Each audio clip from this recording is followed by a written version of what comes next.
Evergreen 757 চ্যানেলে আপনাদের স্বাগত। আজ ইউনিক একটা রেসিপি পাবদার লসুনি রেসিপি তৈরি করব। ভিডিওটা সম্পূর্ণটা দেখার জন্য অনুরোধ রইল। Please like, share and subscribe please please. এই সুন্দর রেসিপিটা এবং যারা রসুন খেতে ভালোবাসে, রসুনের উপকারিতাও বেশি, এদের জন্য এই রেসিপিটা। পেঁয়াজ, রসুন, কাঁচা লঙ্কা, এই বড় পেঁয়াজ একটা 4 টুকরো করে নিয়েছি, রসুন 4 কোয়া, এগুলি পেস্ট করে নেব। সিম্পল মশলায় সুস্বাদু রেসিপি।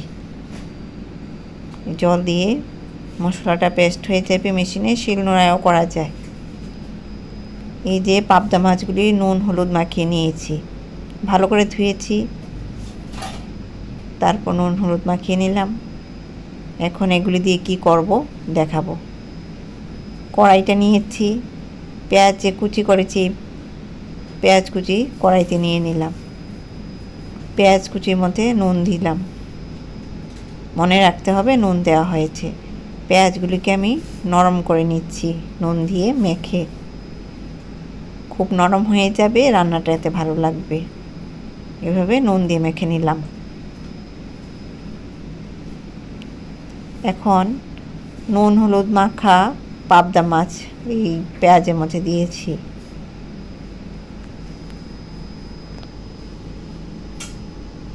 এখন ওই যে রসুন আর পেঁয়াজ পেস্ট করেছিলাম, এই মশলাটা দিলাম এখানে, নুন দিলাম। এখন হলুদ দিচ্ছি, এভাবে 1 চামচ কাঁচা সর্ষের তেল দিয়েছি। এখন এগুলি সব মিশিয়ে নিচ্ছি মাছের সাথে। খুব সুন্দর রেসিপি, যারা রসুন খেতে ভালোবাসে ওদের জন্য তো এটা মানে এই রান্না হলে আর কিছুই লাগবে না, এরকম একটা রান্না। এইভাবে এটা তৈরি করছি। জল দেব, জল দিয়ে এগুলি সেদ্ধ করব। মাছগুলি কিন্তু দেখুন ভাজা করব না, এভাবেই রান্না হবে। খুব সুন্দর, এত সুন্দর রেসিপি আপনাদের সঙ্গে শেয়ার করছি। প্লিজ সাবস্ক্রাইব করুন, ভালো ভালো রান্না আছে আমার চ্যানেলে, দেখতে থাকুন। এই যে জল দিচ্ছি, জলটা কিন্তু ঠান্ডা জলে দিয়েছি। হলুদ আরও একটু দিলাম, এভাবে মিশিয়ে নিচ্ছি জল দিয়ে হলুদ দিয়ে। নুন আর দিতে হবে না, একবারই নুনটা দিয়ে দিয়েছি। সব সুন্দর করে নিচ্ছি, মশলাগুলো একসাথে করে দিচ্ছি।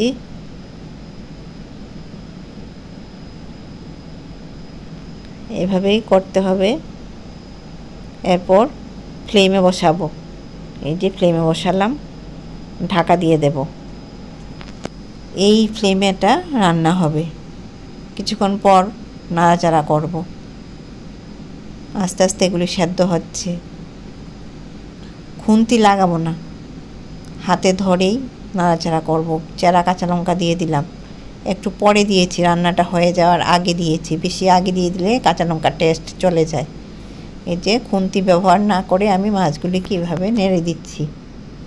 আর এই সময় কাঁচা লঙ্কাটা দিয়েছি, মাছগুলি প্রায় সেদ্ধ হয়ে গেছে। এই সময় কাঁচা লঙ্কা দেওয়াতে রান্না ভালো হবে। আরও একটু জল দিচ্ছি, কারণ মাছগুলি সেদ্ধ হবে, এরপর একটু ঝোলও থাকবে, এর জন্য আরও একটু জল দিলাম। জলটা তো সেদ্ধ হবে, কাঁচা জল দিয়েছি, সেদ্ধ হবে, ঢাকা দিয়ে দিলাম। ধনেপাতা, লেবু, এই যে মাছগুলি সেদ্ধ হয়েছে কিনা দেখে নিচ্ছি। মাছগুলি সেদ্ধ হয়ে গেছে। এখন ভালো করে ধুয়ে কেচি দিয়ে কাটা ধনেপাতা দিয়ে দিলাম। দেশি ধনেপাতা, খুবই সেন্ট। আর এই যে গ্রেটারটা দিয়ে এলাচি লেবুর সবুজ অংশটা গ্রেট করে নিচ্ছি, এই রান্নাতে দিয়ে দিচ্ছি। সবুজ অংশটা, সাদা অংশটা কিন্তু তেতো, আর সবুজ যে অংশটা দেখাবো এটা কিন্তু তেতো না, এটা হলো সেন্ট। খুব ভালো লাগবে এই রান্নাতে। এইভাবে এলাচি লেবুর যে সবুজ অংশটা দেব। অনেকটাই নিয়ে নিলাম, এভাবে করে এই যে হাতে নিয়ে নিলাম। এটা লেবুর খোসা, এলাচি লেবু হতে হবে, দিয়ে দিলাম। খুন্তি তো লাগাবো না, এভাবেই নাড়ে মিশিয়ে দিলাম। ধনেপাতাও মিশে গেল, লেবুর যে সবুজ অংশটাও মিশে গেল। এতে কি হবে, খুব সুস্বাদু হবে রান্নাটা। আপনারা এটা দেখুন, সাবস্ক্রাইব করুন, লাইক করুন, শেয়ার করুন বন্ধুদের মধ্যে। এভাবে আপনারাও সহজে তৈরি করে নিতে পারবেন। ধন্যবাদ।